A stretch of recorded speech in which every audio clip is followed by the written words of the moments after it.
మీ business ఏదైనా మీ ఊర్లో promotion చేయాలంటే అది సుమన్ టీవీతోనే సాధ్యం. ఇప్పుడే సంప్రదించండి. మీరు మామూలుగా బాగా ఎస్టాబ్లిష్డ్ ఉన్న పార్టీలైన కాంగ్రెస్ కానీ బీజేపీ కానీ లేక ప్రాంతీయ పార్టీలు తెలుగుదేశం కానీ కాంగ్రెస్ వైసీపీలో ఇటువంటి పార్టీలో చేరకుండా బహుజన సమాజ్ పార్టీలో చేరడానికి గల కారణం ఏంటి?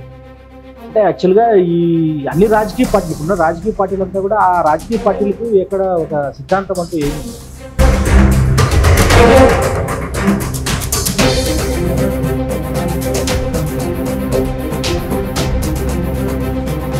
డబ్బు లేని ఇప్పుడు ఉన్న సిచ్యువేషన్స్ లో రాజకీయం చేయడం దాదాపు అసాధ్యం.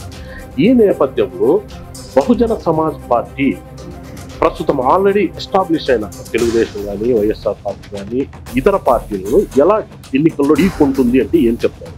ఇప్పుడు మీరు అడిగిన మాటకి నేను రెండు రకాలుగా చెప్పవచ్చు.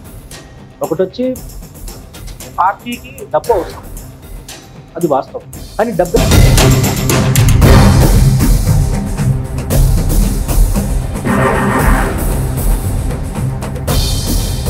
మెజారిటీ దళితులు ఆ పార్టీ వైపు మొగ్గు చూపుతున్నారు కానీ గత ఎన్నికల్లో కూడా మీరు పోటీ చేశారు, ఎందుకు మీ వైపు రాలేకపోతున్నారు?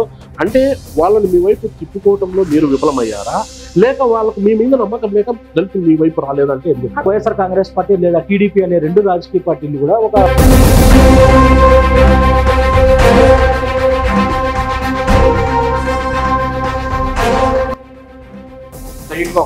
చెప్తారా? చెప్పండి. పందెల గౌతమ్ గారు బీఎస్పీ రాష్ట్ర ఉపాధ్యక్షులుగా ఉన్న సమయంలో తెలుగుదేశం పార్టీ అధికారంలో ఉంటే వైసీపీకి, వైసీపీ అధికారంలో ఉంటే తెలుగుదేశం పార్టీ మద్దతు తెలుపుతూ, అంటే అప్పటి ప్రతిపక్ష నాయకులు మిమ్మల్ని ముందుండి మిమ్మల్ని కొన్ని కార్యక్రమాల్లో ముందు వేసి మీకు దాన్ని ఆర్థికంగా అన్ని విధాలా సహకరించి మిమ్మల్ని ముందుకు వేస్తూ కార్యక్రమాలు చేపట్టారన్న ఆరోపణలు కూడా ఉన్నాయి. దీనిపై మీ సమాధానం? ఆరోపణలు ఏం లేవే కానీ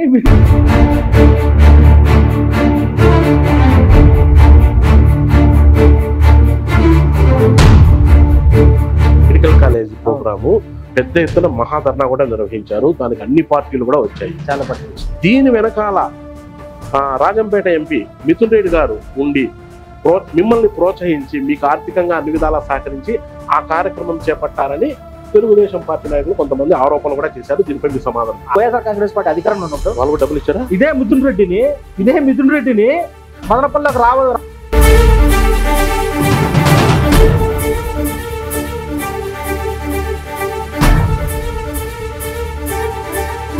జాతీయ పార్టీకి ప్రజెంట్ రాష్ట్ర అధ్యక్షులుగా ఎంపికయ్యారు. ఇప్పుడు నాకు తెలిసి మీ పార్టీలో చాలా మంది సీనియర్స్ ఉన్నారు. ఏమి ఒక చిన్న పిల్లవాడు రాష్ట్ర అధ్యక్షుడిగా ఎంపికయ్యారు, ఇతని కింద మేము పని చేయాలా అన్న ఇగోలు ఏం లేవా? వీళ్ళందరినీ నెట్టుకుంటూ పార్టీని ఎలా ముందుకు తీసుకెళ్తారు, ఎలా కోఆర్డినేషన్ తీసుకెళ్తారంటే ఏం చెప్తారు? ఇప్పుడు అదే మిగతా రాజకీయ పార్టీలకి బహుజన సమాజ్ పార్టీకి అదే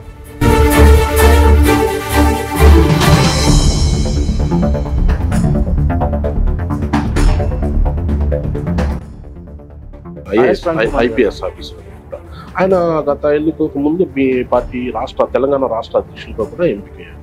అయితే బహుజన సమాజ్ పార్టీలో సిద్ధాంతాలు ఏమీ లేవని కొన్ని భారీ ఆరోపణలు చేసి వల్ల ఆయన పార్టీ వీడిపోయి మామూలు జనరల్ గా టీఆర్ఎస్ వద్ద ఇతర పార్టీలో జాయిన్ అయ్యారు.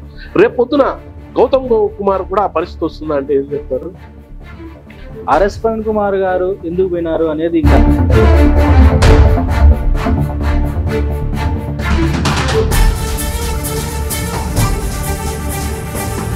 ఓకే. గౌతమ్ గారు, బహుజన సమాజ్ పార్టీ 3 రాజధానులకు అనుకూలం, అమరావతికి అనుకూలం అంటే ఏది? అంటే మేము 3 రాజధానులకు మేము అనుకూలం.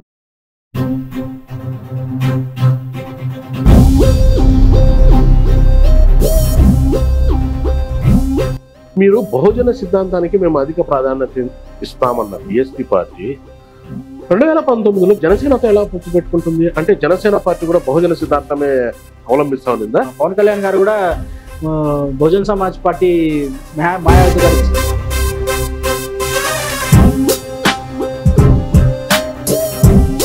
వరుసగా ఎన్నికలు మున్సిపల్ ఎన్నికలు, లోకల్ బాడీ ఎలక్షన్స్, వీటికి బహుజన సమాజ్ పార్టీ ఎన్నికలకు ఎలా సన్నద్ధమవుతుంది?